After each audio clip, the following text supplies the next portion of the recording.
We've got a special guest, and he's very tall, and he's young, but I mean, crikey, he's got a business going, and I've got a funny feeling he's going to be like a young entrepreneur of the year. This guy's probably going to have his own TV program soon as well. But we welcome Robert from Isle Cre8. Yep. How are you, sir? Yeah, good, thank you. Thank you for having me on. But it's a pleasure. I saw you get up and talk at an event that was given by Dale Howarth a couple of weeks ago, and I was intrigued because you kind of, you know, if you don't ask, you don't get, and you asked him if you could, and he said yes. And I just think that's probably how things are done now. You've got to just push yourself forward, haven't you? And that's exactly what you've done with your business as well, isn't it? Exactly, yeah. It's pushing it forward at every single point that you can. So what is the business? So the business is Isle Cre8. It's an online directory and business marketplace, as well as design services. We offer everything from web design through to 3D printing at costs that small businesses can afford rather than our larger competitors. But we keep everything tailored to the individual, so support is key into everything we do. So who have you? I mean, you're a young lad. You're 18 years old. You obviously had the idea, but you must have had some influences. No, not at all. I recently ran another business before that called Island 3D Printing, and I found it a nightmare to get advertised. Just because of the costs that people were asking. They were asking hundreds and hundreds of pounds a month. So I thought, why don't I come up for a platform that all businesses like me can use to advertise on? And that's where the whole thing started from. And then I've just worked through the whole thing myself. All right, we should have come and seen us, because we don't cost our hundreds and hundreds of pounds. But as I say, you should have come and knocked on the door. But how difficult a job is it now? Because everything's moving. The goalposts seem to be moving all the time. So you need to be sort of on your toes. Yeah, especially with the online design-based services, the internet's moving at a phenomenal rate, and some of the stuff that I started out on last year when I started the business is outdated. I'm having to update, constantly rework everything, and it's keeping up with the constant demand for new things, app design, and all that sort of stuff. So what is, I mean, can you put your finger on things and tell us what is out of date in the last 12 months so we know? The biggest thing is Google's new search algorithms. So from when I started, they didn't penalise you for having a non-mobile website, but in the last few months, everyone that doesn't have a mobile website, which means that it works on all devices, iPad, desktop and mobile, and still looks and works properly, you're now losing a ranking on Google, which can be key to winning customers and losing customers. Right. As being first on Google is the ones that everyone clicks. Now look at poor old Dame Shirley. You've lost her already.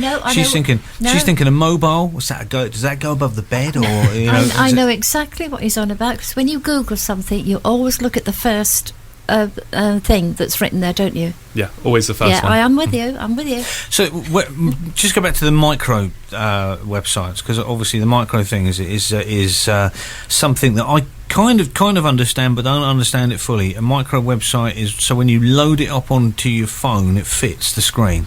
Yeah, right? So if you use your iPhone on day-to-day or any other phones or anything, you'll notice that some websites will change the way they look completely compared to on a desktop. So the buttons get bigger, it's easier to use, and commonly as well, there's no need to zoom and you can just scroll up, so there's no need to move side to side or anything. And it just makes it a user-friendly experience compared to trying to look at a tiny little web page on your phone. So it just makes it easy to read. Now, I believe that's what ours does. Ours is micro. Would it be micro friendly? Is that the technical term? Yeah, it's mobile responsive. All right, so mobile responsive. I'm making a note of that. Mobile responsive is known in the technical lingo, isn't it? Really? Yeah, it is. Yeah. But you say that's changed in the last little while. Yeah, that's changed in the last few months. As a big step. I mean, it is incredible, because everything is changing all of the time, and you've got to be up with it. Will there come a time when you're like too old? Because you're 18 at the moment, aren't you? Will there come a time when people say you're out of date, mate? Yeah, I reckon a few more years, and that'll be it for me. You've got a few more years, yeah. So, I mean, you must be incredibly switched on with the technology. Let me just throw something at you, because it's fascinating, and maybe we can make a feature out of this in the show. And I know we were talking about these things. Yeah. You know, the issues that we have sometimes is that, and it's similar to what you've kind of touched on, is you have a website and you look at it on this using this format, and then you use another format, it, like you say, it will look differently. And then equally, if you're trying to play something, i.e. you've got a player, certain players will play on certain web browsers and others won't. So you've almost like got to check out every single web browser there is to make sure that you're ahead of the game. Exactly. How many web browsers are there off the top of your head? Including the mobile ones as well? Yeah, go on. Must be about 12 or 14, I'd say. That's a lot. That's a lot. I mean, every time I design a site, I have to test it on Internet Explorer, Chrome, Firefox, every mobile device.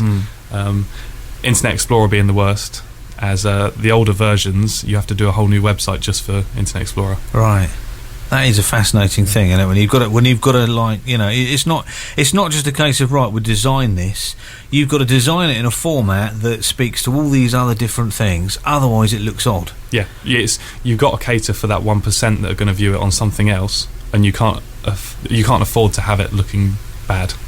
How frustrating! I mean, just looking at it from our point of view, we had an app that was built very recently, and you can access the app through all the most of the contraptions that you've got nowadays. You know, your Androids, your iPhones, but there's I think it's iPhone 5. If you've got iPhone 5 iOS, is it iOS 5 and below, you can't use it. Yeah, that's probably the key. Yeah, I'm not too clued up on Apple at the moment, but.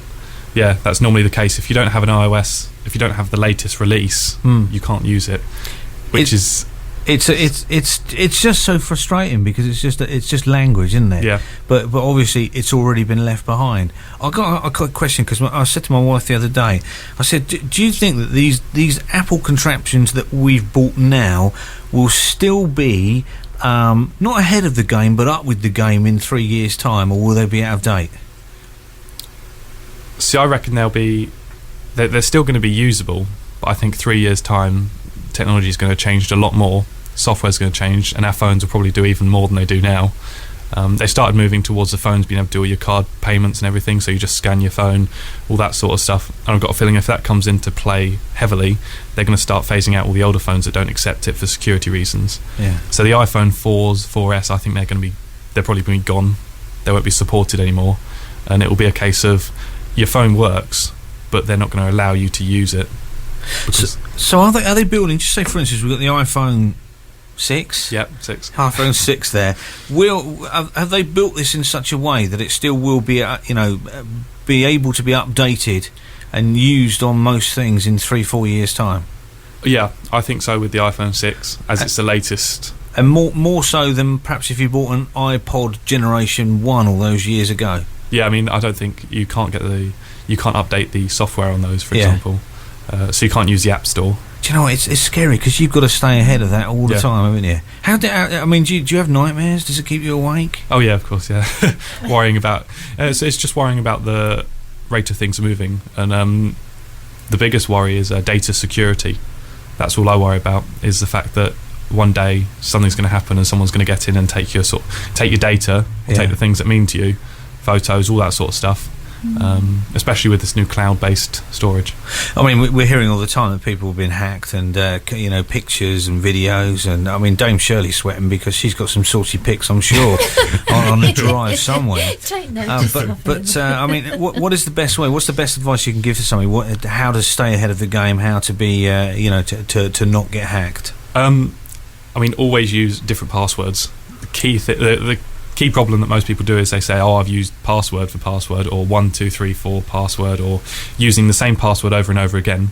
So all of these sites, if one person hacks into your Amazon account, they can then get into your Outlook, your Gmail, even your bank account in some cases if you've used the same password. Although it might be easy to remember for you, that's where the problem lies. Yeah. And then any data, I'd always say, if you can, back it up offline on a hard drive that's not connected to the computer. Too right. I think that's sound advice. Can I ask you a question then? I mean, I'm not really very well up on these, as Ian knows, but it keeps asking me to do iCloud or something, and I just cancel it. Yeah. What does that mean? He's laughing at me now. The Should I accept it then? No, over to you. You're the expert. I'll let you deal with Grandma. No, the iCloud account is basically an online storage system for the iPad to keep stuff updated. So it works in a way that if you've got an iPhone and an iPad, everything's on both devices. So if you take a picture on your iPad, it goes straight to your iPhone. I should do that then. Well, you can't because you haven't got an iPhone. Well, what's my phone then? I don't know, but it's not an iPhone. Well, you will have to take pictures with it. Yeah, well, I'll take pictures with it. Do you teach as well? Because honestly, I think, see, although we're having a bit of a laugh and a joke, I actually think that you're quite amazing, Dame Shirley, because you've got your iPad, you've got your phone, which isn't an iPhone, okay, but you are quite switched on with it, and you know your way around it. And there's a lot of people that have not taken to the technology. So do you like, do you spend a lot of time with elderly people? Would you like to? Yeah, I mean, I don't know if I haven't said this yet, but we're planning to build a new office at the moment, and the idea to do a lot more community work with tutoring, because we've just finished a website for Shanklin Bowls Club, and 50% of the people that are over there said, well, I've got no idea of how to use my phone to look at the website. So from that, we're now starting to do tutoring and just helping out with people, as it's not about making money off of teaching people, it's just about awareness, because if they can't use online, they can't use online banking, they can't check bits and pieces. There's an awful lot you can't do if you can't use the computer. But then basically you need all those people. You need more and more people to be involved with the internet, and it makes sense that if people have got issues, you kind of help them out a bit, doesn't it, really? Exactly. Because then you never know, like Shanklin Bowls. I mean, forgive me, Shanklin Bowls might be like an old person's thing. They are. They're all retired people. Exactly. One of them works here. And he's got no idea how to use it. I don't know. He does the show, to be quite honest. He does. How do we get hold of you if we want to know more? If we want some advice. If you want any advice, in the office, you can give me a call on 897 337. Or drop us an email. Email is always best, as you can ask a nice long question. We're always welcome to help and answer any questions, no fees, at info@islecreate.co.uk. info@islecreate.co.uk. Yeah. And there's a website as well? Yeah, that's Isle Cre8.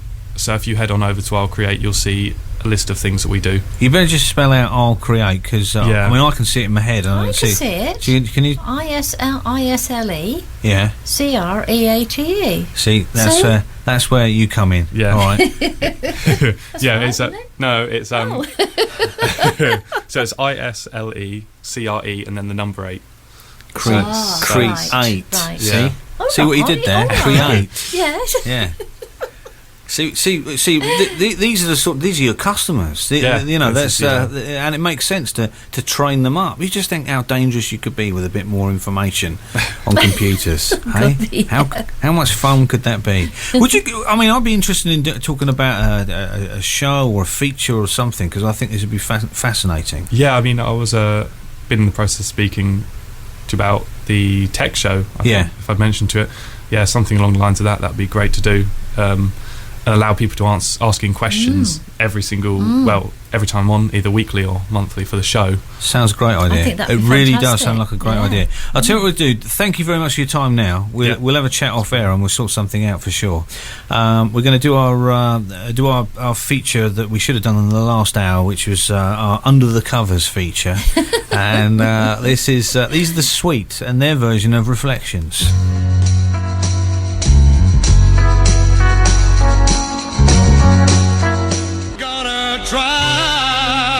Tony Christie, Avenues and Alleyways. It's 11 minutes away from 12. We're here with a lunchtime social debate here at 12 o'clock today. Dame Shirley's in. We've got lots to talk about.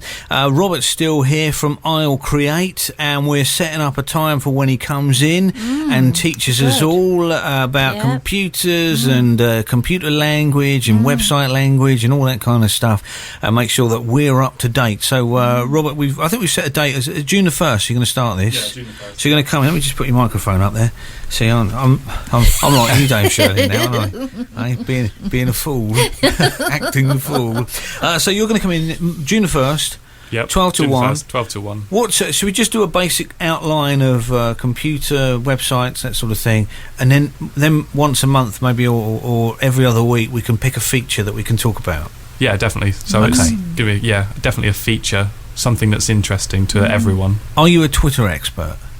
I do use a lot of Twitter. Oh, okay. See, I can't. I don't know how to do it. I'm the same with you. So you can show me. Yeah, we just tweet and that's it. Oh, where's it gone? I don't even know how to tweet. I am on Twitter. The grandchildren put me on Twitter, but I don't know what to do with it. There's and maybe we could tie in Facebook as well. Definitely some social media. How to get the best out of your Facebook. Yeah. Is there any other social media then? You've got Pinterest, if anyone's heard of it, which is great for photography.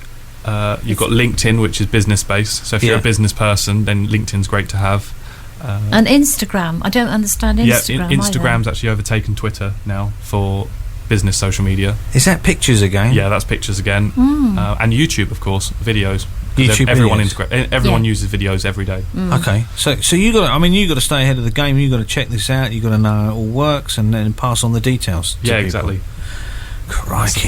Wow, you must be so brainy. That's all I can say. Do you know how to make beans on toast? Just about. Right. See, that's what happens. You see, they get too brainy and they forget how the basic world, how to survive. Do you keep your bedroom tidy? No. There you go. So 2 weeks later, we're going to start that.